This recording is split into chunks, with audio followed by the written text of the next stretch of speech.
نحمده ونصلي على رسوله الكريم اما بعد فاعوذ باللہ من الشیطان الرجیم بسم اللہ الرحمن الرحیم سورہ بقرہ آیت نمبر 28 تا 29۔ کیف تکفرون باللہ وکنتم امواتا فاحیاکم ثم یمیتکم ثم یحییکم ثم الیہ ترجعون۔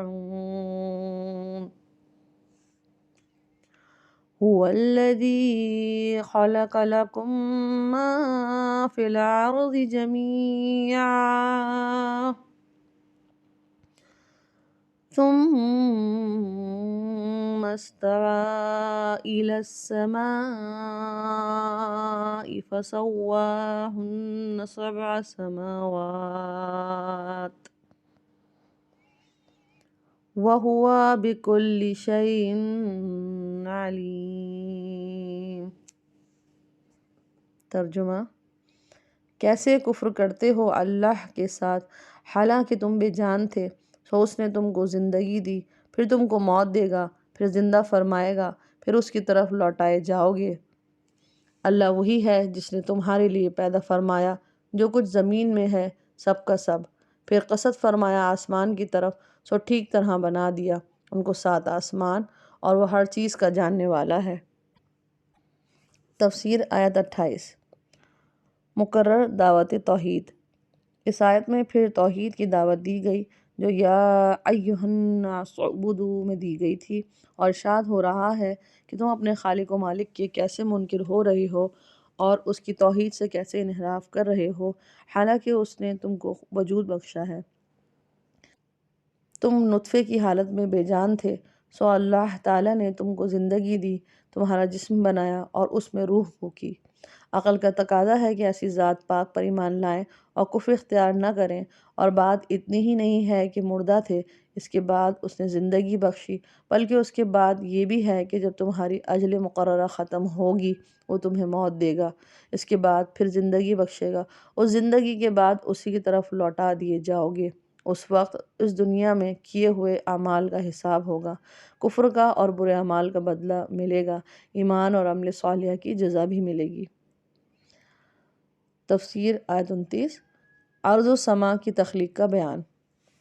اس آیت میں اللہ تعالی شانہ نے اپنی شان خالقیت بیان فرمائی ہے کہ اس نے آسمان و زمین پیدا فرمائے جو مخلوقات میں بڑی چیزیں ہیں اور نظروں کے سامنے ہیں، اور اللہ تعالیٰ کی انعامات کا بھی تذکرہ فرمایا ہے، اور وہ یہ کہ اس نے تمہیں صرف پیدا کر کے نہیں چھوڑ دیا بلکہ تمہاری حاجت کی چیزیں زمین میں پیدا فرمائیں۔ زمین میں جو کچھ ہے وہ سب تمہارے لیے ہے، شرع قواعد اور قوانین کے مطابق اس سے نفع حاصل کر سکتے ہو۔ خود زمین انسانوں کے لیے بہت بڑی نعمت اور رحمت ہے، اور اس کی سطح پر اور اس کے اندر ان گنت چیزیں ہیں، انسان ان سب سے فائدہ اٹھاتے ہیں۔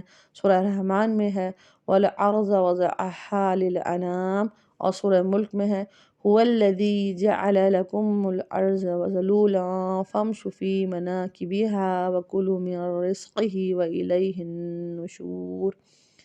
اللہ تعالیٰ نے تمہارے لیے زمین کو تمہارے قابو کی چیز بنا دی، لہٰذا اس کے راستوں میں چلو پھرو اور اللہ تعالیٰ کا دیا ہوا رزق کھاؤ، اور تمہیں اسی کی طرف موت کے بعد اٹھ کر جانا ہے۔ زمین سے نکلنے والے چھوٹے بڑے درخت، پھل، میوے، معدنیات اور طرح طرح کی چیزیں جن کی گنتی بیان سے باہر ہے، یہ سب اللہ تعالیٰ کی نعمتیں ہیں، انسان کے لیے پیدا کی گئی ہیں۔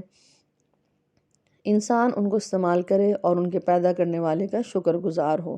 بعض وہ چیزیں ہیں جن میں بظاہر ضرر نظر آتا ہے، وہ بھی بعض حالات میں نافع اور مفید ہیں۔ سانپ، بچھو اور سنکھیا تک سے دوائیں بنائی جاتی ہیں، البتہ نفع مند بنانے کی تدبیریں ہیں، وہ بھی اللہ جل شانہ نے ذہنوں میں ڈالی ہیں۔ اس آیت سے یہ بھی معلوم ہوا کہ اشیاء میں اصل اباحت ہے، الا یہ کہ دلیل حرمت اور استعمال کی ممانعت کسی شرعی دلیل سے ثابت ہو جائے، اور یہ بھی سمجھ لیں کہ جس طرح استعمال کے طریقے سیکھتے ہیں اسی طرح یہ بھی ضروری ہے کہ شرعی قوانین کے مطابق استعمال کیا جائے۔ مثلاً کوئی شخص کسی کی ملکیت غصب نہ کرے اور نافع چیز کو اپنے لیے ضرر کی چیز نہ بنا لے، حرام چیز استعمال نہ کرے جس کے فروع اور مسائل جزیہ بہت زیادہ ہیں۔ اس آیت سے اور سورہ حامیم سجدہ کی آیت قُلْ أَإِنَّكُمْ لَتَكْفُرُونَ بِالَّذِي خَلَقَ الْأَرْضَ فِي يَوْمَيْنِ سے معلوم ہوتا ہے کہ زمین پہلے پیدا فرمائی اور اس کے بعد آسمان کی طرف توجہ فرمائی جو دھواں تھا، اس کے ساتھ آسمان بنا دیا، اور سورۃ النازعات میں فرمایا ہے رفع سمكها فسواها وعغطش ليلها وأخرج ضحاها والأرض بعد ذلك ضحاها، یعنی آسمان کی چھت کو بلند فرمایا اور اس کو ٹھیک بنا دیا، اور اس کی رات کو تاریک بنایا اور اس کے دن کو ظاہر فرمایا، اور اس کے بعد زمین کو پھیلایا۔ ان سب آیات کے ملانے سے معلوم ہوا اول زمین کا مادہ بنایا اور اس کے اوپر بھاری بھرکم پہاڑ پیدا فرمائے، پھر 7 آسمان بنا دیے جو بنانے سے پہلے دھوئیں کی صورت میں تھے، اس کے بعد زمین کو موجودہ صورت میں پھیلا دیا۔ فَسَوَّاهُنَّ 7 سماوات، یعنی آسمان کا مادہ جو دھوئیں کی صورت میں تھا، جس کا ذکر سورہ حامیم سجدہ میں ہے، وہی دخان، اس کے 7 آسمان بنا دیے اور خوب اچھی طرح بنائے، ٹھیک بنائے، درست بنائے، ان میں نہ کجی ہے، نہ پھٹن ہے، نہ شگاف ہے، نہ کسی قسم کا کوئی نقص ہے۔ 7 آسمان جو اوپر نیچے تہ بتہ بنے ہوئے ہیں، ان میں کسی قسم کا کوئی خلل نہیں۔ سورہ قاف میں فرمایا أَفَلَمْ يَنظُرُوا إِلَى السَّمَاءِ فَوْقَهُمْ كَيْفَ بَنَيْنَاهَا وَزَيَّنَّاهَا وَمَا لَهَا مِن فُرُوجٍ، کیا انہوں نے نہیں دیکھا آسمان کی طرف اپنے اوپر ہم نے اس کو کیسا بنایا اور اس کو زینت دے دی اور اس میں کوئی شگاف نہیں ہے۔ سورہ بقرہ کی آیت بالا کے آخر میں فرمایا وَهُوَ بِكُلِّ شَيْءٍ عَلِيمٌ، یعنی اللہ تعالیٰ ہر چیز کو بنانے والا ہے۔ اتنے بڑے آسمان، اتنی بڑی زمینیں، اور ان میں جو کچھ اب ہے، جو کچھ آئندہ ہوگا، جو کچھ پہلے تھا، اور ان کے سوا بھی جو کچھ ہے، ان سب کا اس کو پورا پورا علم ہے۔ جو انسان اور جنات دنیا میں آئے ان کے لیے ہدایت بھیجی، ان میں مومن بھی ہیں اور کافر بھی، فرمانبردار بھی ہیں اور نافرمان بھی، ہدایت قبول کرنے والے بھی ہیں اور اس سے منہ موڑنے والے بھی۔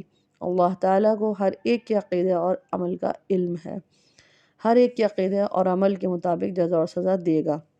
وآخر الدعوانا ان الحمد للہ رب العالمین۔